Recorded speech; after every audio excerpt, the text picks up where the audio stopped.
Okay, let's dive into this. Welcome to today's explainer. We are looking at one of the absolute most deeply psychological, intense, and frankly just fascinating astrological placements you're ever going to come across. We're talking about Rahu in the 8th house. It's often called the alchemy of desire. Now, if you know a bit about astrological charts, you already know we are not talking about light, breezy, everyday stuff here. No, this placement? It's all about the deep, deep waters of the human experience. And getting a handle on it can literally unlock a tremendous amount of self-awareness for you. Actually, we're going to skip the usual polite agenda today and just jump straight into the core mystery. What actually happens when our absolute, deepest, most driving desires collide head-on with the completely hidden, shadowed layers of our subconscious? The whole nature of this placement basically demands that we plunge straight into the deep end. This is where human psychology gets incredibly raw, and the stakes for personal growth, they are at their absolute highest. Section 1. Welcome to the 8th house.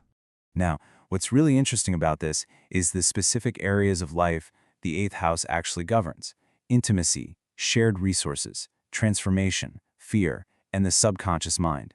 So what fundamentally connects all of those things together? Well, they all require a complete surrender of control. Think about it. True intimacy is about dropping your defensive walls, right? Shared resources mean your security is suddenly tied to someone else's. Transformation almost always involves the death of an old version of yourself. And fear? That resides deep down in the subconscious, pulling the strings from behind the scenes. Basically, this is the house of everything that happens behind closed doors. So then we throw Rahu into this space. In astrology, Rahu acts like a massive cosmic amplifier. When it parks itself in this already super intense 8th house, it magnifies desire, curiosity, and obsession to just an extraordinary degree. Rahu is basically the energy of insatiable hunger. It acts like this superpowered magnet, relentlessly pulling the mind toward whatever is hidden, powerful, or emotionally complex. It's an energy that totally refuses to just skim the surface. It wants to dig its hands right into the dirt and figure out the absolute root of the matter. And because of that, you can see exactly where this amplified curiosity shows up in real life. There's this profound, totally natural draw towards psychology, occult subjects, taboo topics, and just the absolute depths of human behavior. People with this placement, they aren't satisfied with small talk or, superficial explanations. They want the real why behind people's actions, especially when it touches on the darker or more guarded sides of human nature. They are, for all intents and purposes, the natural detectives of the human psyche. Section 2. The magnetism of intense relationships. Let's get really real about what this looks like in practice. Relationships under this influence are highly magnetic, totally all-consuming, and, let's be honest, sometimes incredibly confusing. If you have this placement yourself, or you know someone who does, you'll almost certainly know what I mean.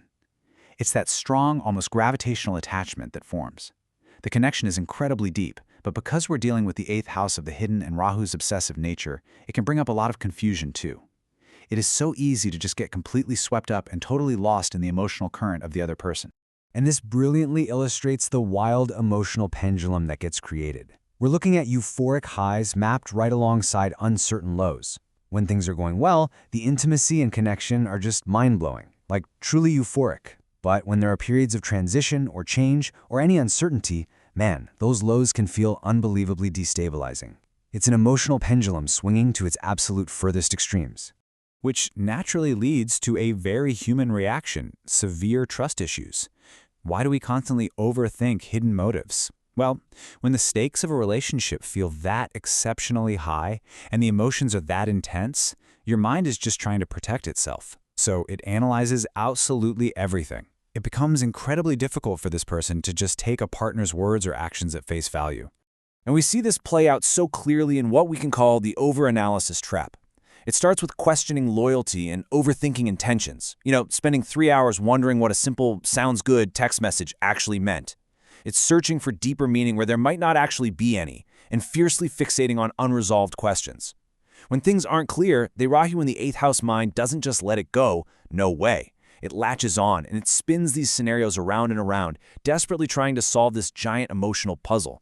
But here is where we absolutely have to pivot. What happens when this intense, consuming, internal psychological energy starts bleeding into our external practical lives? Because let's face it, we can't just live in our heads in the emotional realm forever. Eventually, all this highly charged energy has to manifest in the tangible, material world. Section 3. Power, finances, and obsession. If there is a single, reoccurring life theme here in the material world, it is absolutely power dynamics. This just constantly emerges as a massive focal point. Whether you're dealing with romantic relationships, a marriage, or even strictly financial business partnerships, the question of who holds the power, who has the control, and exactly how that power is negotiated, it is always humming loudly in the background. It's an arena where control and agency are just constantly being tested and redefined. This specifically hits unpredictable financial areas like shared resources, inheritances, and joint assets. Remember, the 8th house rules over quote-unquote other people's money. So when Rahu brings its chaotic, amplifying energy into the mix, financial matters in these areas become highly prone to sudden complexity.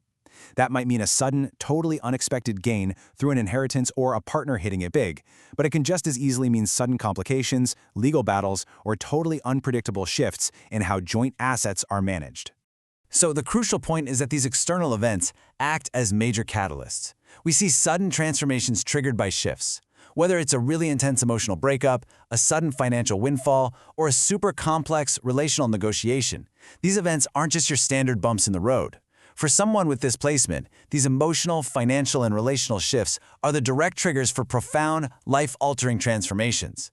It's essentially evolution forced upon you through sudden, unavoidable change. Section 4. The Alchemy of Conscious Awareness. Let's move on and see how this builds, right? This is where we map out how to actually get from that raw, unfiltered desire all the way up to true self-mastery.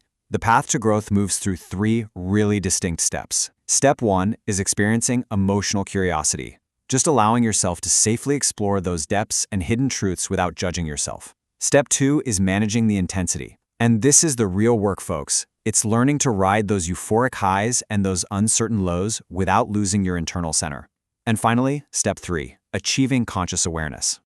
Think about the stark contrast between these two states. On one side, we have anxiety and fixation. This is the default state when you're being controlled by the intensity. It's the overanalysis, the trust issues, the chaotic obsession we talked about earlier. But on the other side, we have conscious awareness. This is the ultimate goal. This is what managing the intensity looks like. It means transmuting that raw, fixated energy into a super powerful, deliberate understanding of yourself and of human nature. You still see the depths, for sure, but you are no longer drowning in them. The source material actually distills this perfectly right here. Over time, the greatest growth comes from learning to manage intensity without being controlled by it, transforming emotional curiosity into conscious awareness rather than anxiety or fixation. This beautifully reinforces exactly why mastering this placement matters so deeply. It is literally the alchemy of turning the heavy lead of our absolute darkest fears and psychological obsessions into the pure gold of absolute self-awareness. So, having journeyed together through the depths of human intimacy, the intense complexities of shared power, and the really profound potential for personal transformation, I want to leave you with this final thought. Armed with this new conscious awareness, what hidden layer of yourself are you ready to explore next?